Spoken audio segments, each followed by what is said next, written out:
Hi friends, welcome to Deepika reviews. Kalavari Kodalu Kanaka Mahalakshmi upcoming ఎపిసోడ్లో ఏం జరగబోతుందో తెలుసుకోవాలనుకుంటున్నారా? అయితే ఛానల్ను సబ్స్క్రైబ్ చేసుకొని సపోర్ట్ చేయడం మర్చిపోకండి. విహారీకి లాయర్ ఫోన్ చేసి మీకు ఒక బ్యాడ్ న్యూస్ అని చెప్పి చెప్తూ ఉంటారు.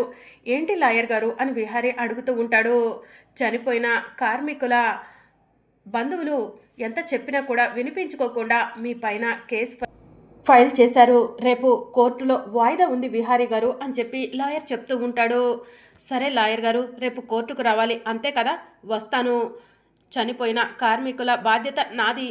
వాళ్ళకి సమాధానం చెప్పాల్సిన అవసరం నా పైన ఉంది. ఖచ్చితంగా రేపు కోర్టుకు వస్తాను అని విహారీ లాయర్కి చెప్తూ ఉంటాడు. సరే విహారీ గారు, రేపు కోర్టులో మీకోసం ఎదురు చూస్తూ ఉంటాను అని చెప్పి లాయర్ ఫోన్ కట్ చేస్తాడు. ఏమైంది నానా అని చెప్పి యమున అడుగుతూ ఉంటుంది. చనిపోయిన కార్మికుల బంధువులు కోర్టులో కేసు వేశారంటమ్మా.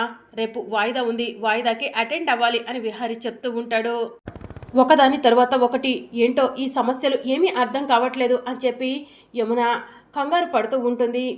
నాన్న విహారీ, ఈ సమస్యలన్నిటికీ పరిష్కారం చూపించేది గురువుగారు మాత్రమే. గురువుగారి దగ్గరికి ఒకసారి వెళ్ళొద్దామా అని యమున అడుగుతూ ఉంటుంది.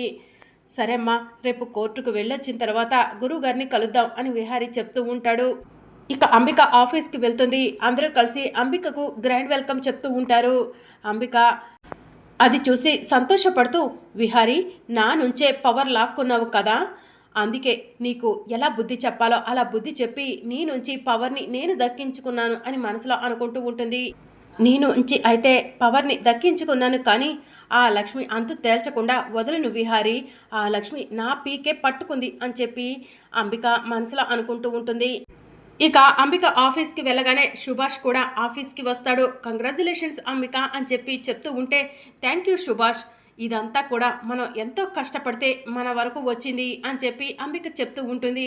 అవును అంబిక, ఈసారి ఎట్టి పరిస్థితుల్లో ఈ పవర్ విహారీ చేతికి వెళ్ళకూడదు. ఇక ఇది నీ సొంతం అవ్వాలి అని చెప్పి సుభాష్ చెప్తూ ఉంటే, ఇంత కష్టపడి ఇంత చేసింది మళ్ళీ తిరిగి విహారీకి ఇవ్వటానికి అనుకుంటున్నావా సుభాష్?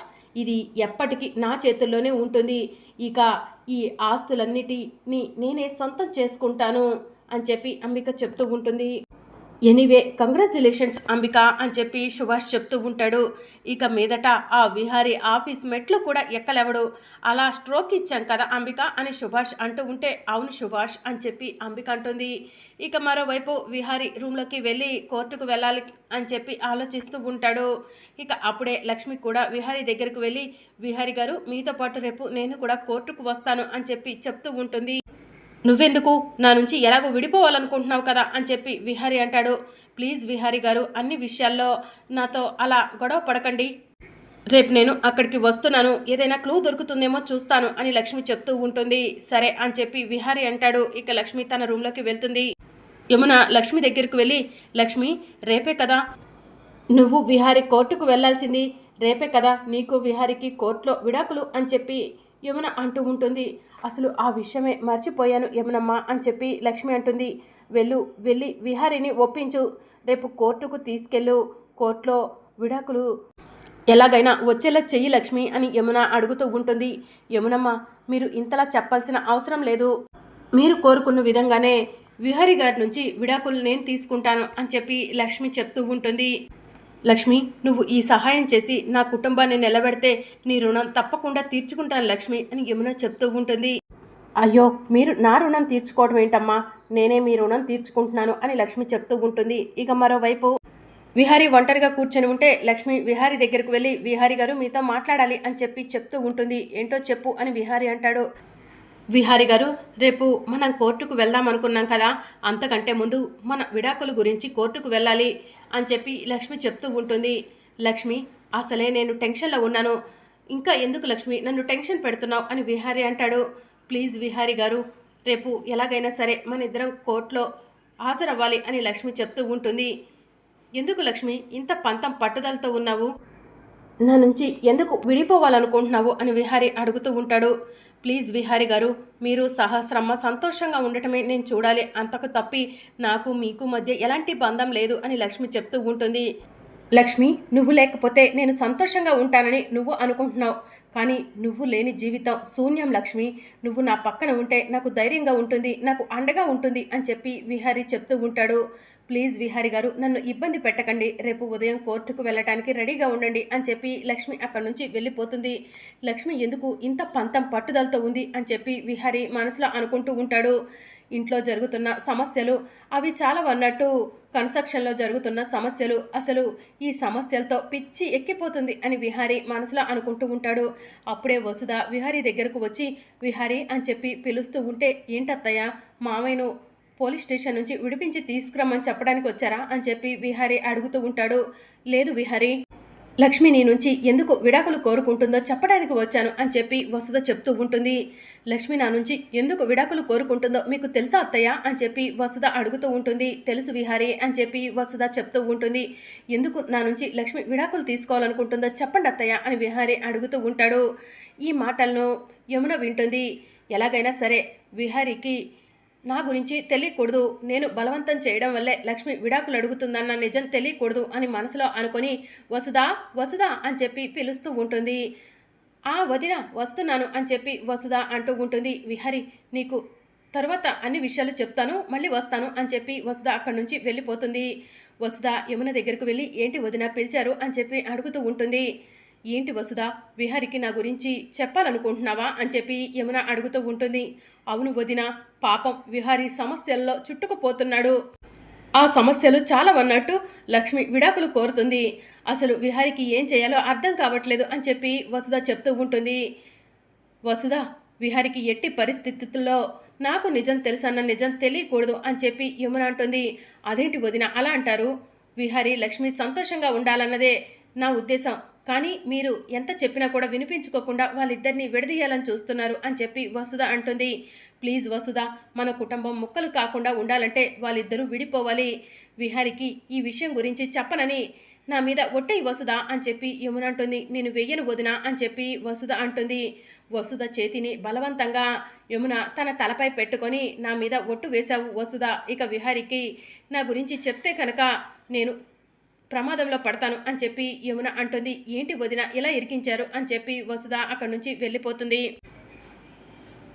ఇక మరోవైపు అంబిక సంతోషంతో బోర్డ్ ఆఫ్ డైరెక్టర్స్కి ఫోన్ చేసి థ్యాంక్ యూ సో మచ్, నాకు సపోర్ట్ చేసి నన్ను మళ్ళీ చైర్మన్ చేసినందుకు మీకు అందాల్సిన బ్రీఫ్ కేసులు మీకు అందుతాయి అని చెప్పి అంబిక చెప్తూ ఉంటుంది. థ్యాంక్ యూ మేడం అని చెప్పి బోర్డ్ ఆఫ్ డైరెక్టర్స్ చెప్తూ ఉంటారు. ఇక అలాగే సుభాష్ చనిపోయారు అని అందరూ నమ్ముతున్న కార్మికులకు కూడా మనం ఇస్తానన్నంత డబ్బు ఇవ్వటానికి అన్ని ఏర్పాట్లు చెయ్యి అని అంబిక చెప్తూ ఉంటే, సరే అంబిక అని చెప్పి సుభాష్ చెప్తూ ఉంటాడు. ఇక మన చేతుల్లోకి పవర్ వచ్చేసింది సుభాష్, ఇక మన ఇష్టారాజ్యం, మనం ఏం చేసినా కూడా అడగటానికి ఎవ్వరూ లేరు అని అంబిక చెప్తూ ఉంటే, అవును అంబిక, అడ్డుగా ఉన్న ఆ లక్ష్మిని కూడా తొలగించుకుంటే మన సమస్యకు పూర్తి సొల్యూషన్ దొరికినట్టే అని చెప్పి సుభాష్ చెప్తూ ఉంటాడు. అదే నేను కూడా ఆలోచిస్తున్నాను సుభాష్ అని చెప్పి అంబిక చెప్తుంది. ఇక మరోవైపు లక్ష్మి విహారీ ఇద్దరూ కలిసి కోర్టుకు బయలుదేరతారు.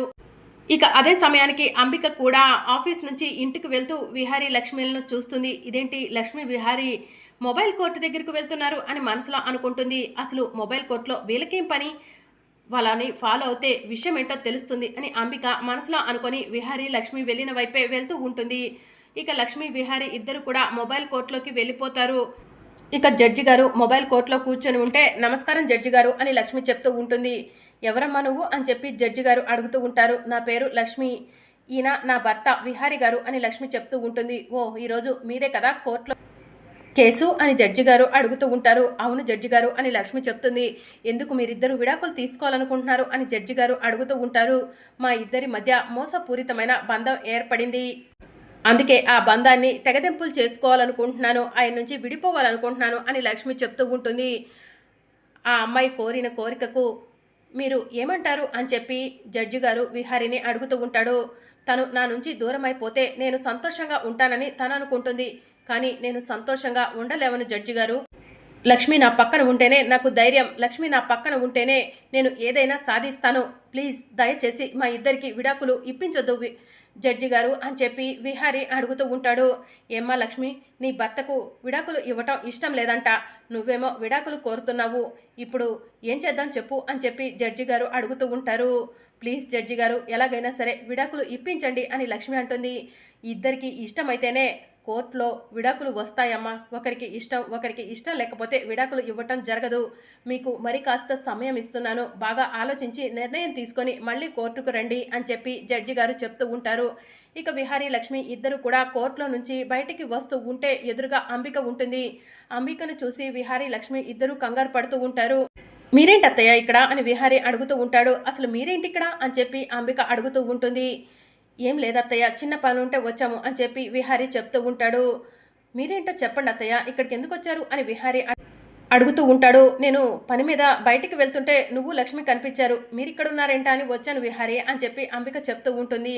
సరే అత్తయ్య, నేను ఇంటికి వెళ్తున్నాను, నాకు కాస్త స్ట్రెయిన్ అయినట్టు అనిపిస్తుంది అని విహారీ చెప్తూ ఉంటాడు. సరే విహారీ అని చెప్పి అంబిక చెప్తుంది. విహారీ లక్ష్మి నా దగ్గర ఏదో దాస్తున్నారు, వీళ్ళిద్దరూ మొబైల్ కోర్టులో ఏం పని అని చెప్పి అంబిక ఆలోచిస్తూ ఉంటుంది. అదేంటో తెలుసుకుంటాను అని అంబిక మనసులో అనుకుంటుంది.